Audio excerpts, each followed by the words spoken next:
انتہائی ادب کے ساتھ محترم چیف جسٹس صاحب، میں بھی آپ سے گزارش کرتا ہوں کہ میں نے بھی آپ کو ایک خط لکھا تھا، اور یہ خط جب میں نے آپ کو جب لکھا تھا، اس کی جو تاریخ ہے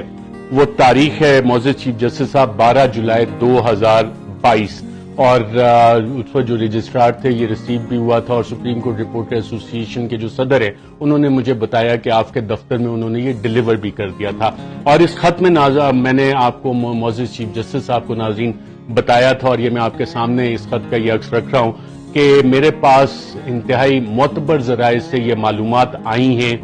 کہ کچھ شرپسند عناصر انہوں نے مجھے جعلی مقدموں میں ملوث کرنے کا پلان بنایا ہے، نہ صرف مجھے، دیگر صحافیوں کو بھی، انہیں اغوا کرنے کا، ان کو جبری طور پہ گمشدہ کرنے کا یا انہیں مارنے کا، اور یہ پلاننگ کی ہے چند شرپسند عناصر نے۔ معزز چیف جسٹس صاحب، یہ میں نے آپ کو 12 جولائی کو یہ خط آپ کو بھیجا تھا، اور اس میں نے استدعا کی تھی کہ مجھے انصاف چاہیے اور مجھے عدالت کی پروٹیکشن چاہیے، اور میں نے اس میں نام کیا لکھے تھے معزز چیف جسٹس صاحب، اس کے بعد آپ خود دیکھ لیں کہ یہ واقعات ہوئے، اور ابھی بھی جو بچت ہوئی ہے ہم آپ کے شکر گزار ہیں